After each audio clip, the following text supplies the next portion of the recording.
Welcome to Bite at a Time Books, where we read you your favorite classics one bite at a time. My name is Bree Carlile, and I love to read and wanted to share my passion with listeners like you. You can sign up for our newsletter at biteatatimebooks.com. You'll also find our new t-shirts in the shop, including podcast shirts and quote shirts from your favorite classic novels. Be sure to follow my show on your favorite podcast platform so you get all the new episodes. We're part of the Bite at a Time Books Productions Network. If you'd also like to hear what inspired your favorite classic author to write their novels, and what was going on in the world at the time, check out the Bite at a Time Books Behind the Story podcast, wherever you listen to podcasts. Today we'll be continuing Les Miserables by Victor Hugo. Chapter 14. Wherein will appear the name of Enjolras' mistress. Courfeyrac, seated on a paving stone beside Enjolras, continued to insult the cannon, and each time that gloomy cloud of projectiles, which is called grapeshot, passed overhead with its terrible sound, he assailed it with a burst of irony. "You're wearing out your lungs. Poor brutal old fellow, you pain me. You are wasting your row. That's not thunder, it's a cough." And the bystanders laughed. Courfeyrac and Bossuet, whose brave good humor increased with the peril, like Madame Scarron, replaced nourishment with pleasantry. And as wine was lacking, they poured out gaiety to all. "I admire Enjolras," said Bossuet. "His impassive temerity astounds me. He lives alone, which renders him a little sad, perhaps. Enjolras complains of his greatness, which binds him to widowhood.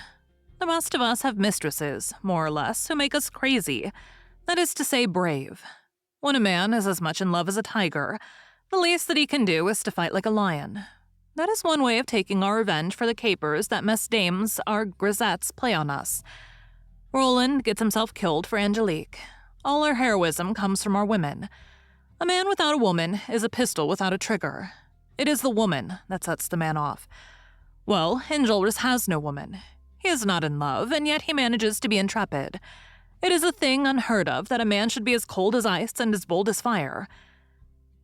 Enjolras did not appear to be listening, but had anyone been near him, that person would have heard him mutter in a low voice, "Patria." Bossuet was still laughing when Courfeyrac exclaimed, "News!" And assuming the tone of an usher making an announcement, he added, "My name is 8-Pounder." In fact, a new personage had entered on the scene. This was a second piece of ordnance. The artillerymen rapidly performed their maneuvers in force and placed the second piece in line with the first. This outlined the catastrophe. A few minutes later, the two pieces, rapidly served, were firing point-blank at the redoubt. The platoon firing of the line and of the soldiers from the suburbs sustained the artillery. Another cannonade was audible at some distance. At the same time that the two guns were furiously attacking the redoubt from the Rue de la Chevrerie, the other cannons, trained one from the Rue Saint-Denis, the other from the Rue Aubry-le-Boucher, were riddling the St. Mary barricade. The four cannons echoed each other mournfully. The barking of these somber dogs of war replied to each other. One of the two pieces, which was now battering the barricade on the Rue de la Chevrerie, was firing grapeshot, the other balls. The piece which was firing balls was pointed a little high, and the aim was calculated so that the ball struck the extreme edge of the upper crest of the barricade and crumbled the stone down upon the insurgents, mingled with bursts of grapeshot. The object of this mode of firing was to drive the insurgents from the summit of the redoubt and to compel them to gather close in the interior. That is to say, this announced the assault.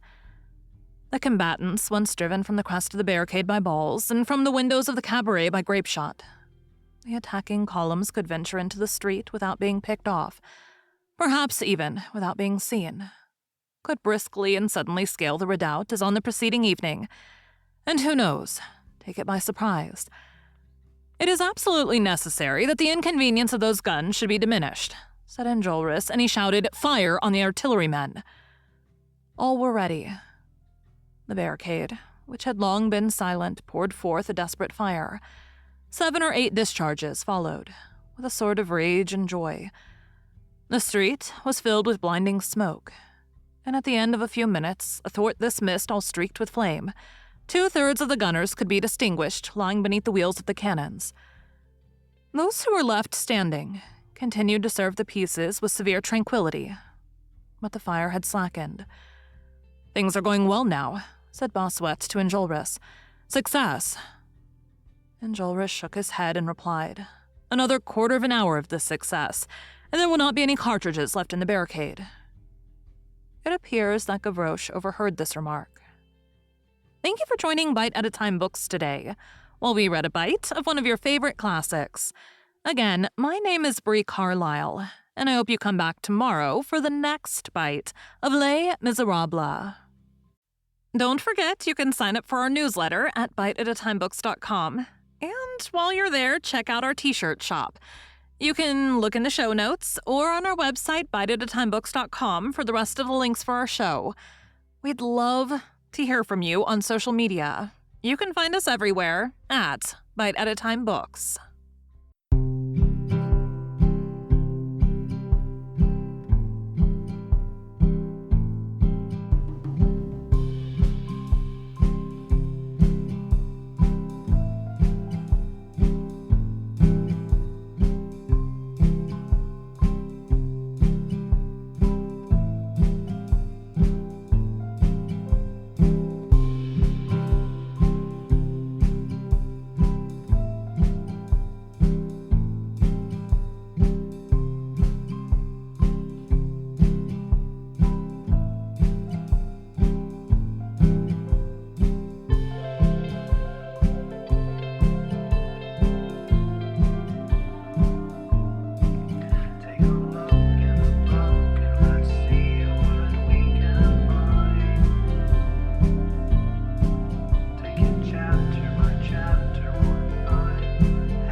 One bite at a time.